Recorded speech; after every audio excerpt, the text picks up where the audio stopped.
Alright, now we're going to study graph coloring for planar graphs. So the famous theorem is that if G is a planar graph, then its chromatic number is at most 4.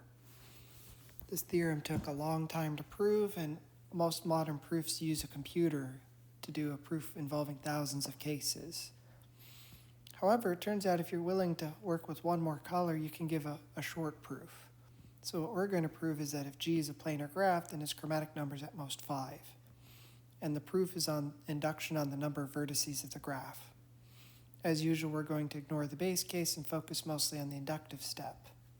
We're going to go in cases. So first, suppose your graph is disconnected. Then by induction, you can color each component with at most 5 colors.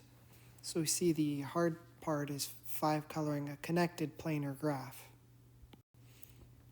All right, so suppose we have a connected planar graph. Since G is planar, according to the results we showed using the Euler's formula, G has to have a vertex of degree at most 5. By induction, if you delete that vertex, you can 5-color the remaining graph.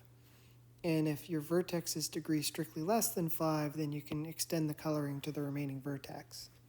So we have a vertex with 4 neighbors.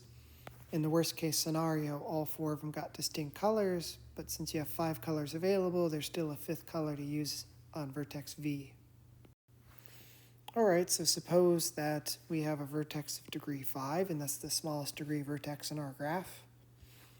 And since you have a planar drawing, you can claim to have a cyclic orientation on the vertices. So here we are working in a drawing of G. And so we're going to label them clockwise x1, x2, x3, x4, x5. And the next easy case to deal with is that if 2 of the vertices got the exact same color, then only 4 colors got used. And so then there's still a 5th color available to color the vertex V. So we see we're interested in looking at a connected planar graph of minimum degree 5 with the property that when you delete that vertex and you 4-color the remaining vertices, all 5 colors get used. Okay, so we are in the worst case scenario. We have a vertex of degree 5 and all 5 neighbors have distinct colors. For the sake of math, we're going to use numbers as colors and assume that the ith vertex in our cyclic order got color I. Let H be the induced subgraph induced by all the vertices colored 1 or 3, or in terms of pictures, colored blue or yellow. Then in this resulting graph, there has to be some connected component containing x1. We'll let that component be C. So for instance, we're looking at H here. C is this component here containing x1. The thing we're going to use is the idea that if x3 is not in the same component as x1, we're looking at these 2 colors, then we can do a recoloring. So basically we swap the colors 1 and 3 on the component C. And so that means blue and yellow are swapping on these vertices in C. And so as a result, then we end up in a situation where vertex V has neighbors using at most 4 colors because x1 and x3 now have the same color. And so then by the previous case, there's a 5th color available to color V.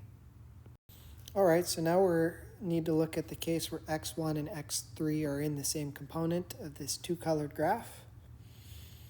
Well, since this component is connected, that means there must be a path from x1 to x3. This is the reason why we're looking at x1 and x3. And so the point is, if I go from my vertex V to x1 and I take the path to x3 and then go back to V, I have a closed cycle in my plane drawing, which means that it separates the plane into 2 regions. And we notice x2 is in one of the regions and x4 is in the other. So to finish off the proof, we now look at the 2 colors 2 and 4. We look at the component, or we look at the subgraph induced by the vertices colored 2 or 4, or in this case green and gray, and we take the component that contains x2. And the point is, since x2 and x4 are separated by the cycle in different regions of this plane graph, we know that the component containing x2 cannot contain x4, because if it did, then there'd be a path from x2 to x4 in that graph consisting of green and gray vertices, and it would have to cross our cycle, which would mean our graph is not planar, or at least this isn't a plane drawing.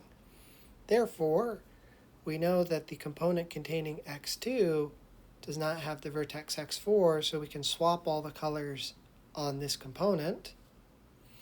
And so now x2 is colored gray and its neighbors are colored green, and the point is now our original vertex v is surrounded by 4 colors, and there's a color available, namely green. And that finishes the proof of the 5 color theorem. You just take a plane drawing, you find a vertex of degree at most 5, and you recolor when necessary. Of course, you might wonder what could go wrong with trying to use this same approach to proving the 4 color theorem. Well, in the worst case scenario, you have a vertex of degree 5, and all 4 colors are used on its neighbors. And the problem you get is that you could try to use this kind of argument to find a path involving green, yellow, and blue vertices, for instance, and separating these 2 regions out. But the problem you get is if you do color swapping on one of these components, you still will end up with all 4 colors on the neighbors of V. So the problem is it's hard to figure out a way to get the color swapping to work, so 3 colors are used on the neighbors of V only. And it's trying to figure out how to get the color swapping to work that leads eventually to the computer proof, going through thousands of cases, special cases, to try to get a recoloring argument to work. So the conclusion is that you can use at most 4 colors, but it's actually much more efficient if you're allowed a 5th color, because then you have an algorithm that works quickly. The algorithm for 4 coloring is technically polynomial, but the hidden constants are horrible, so usually 4 coloring a planar graph is really hard.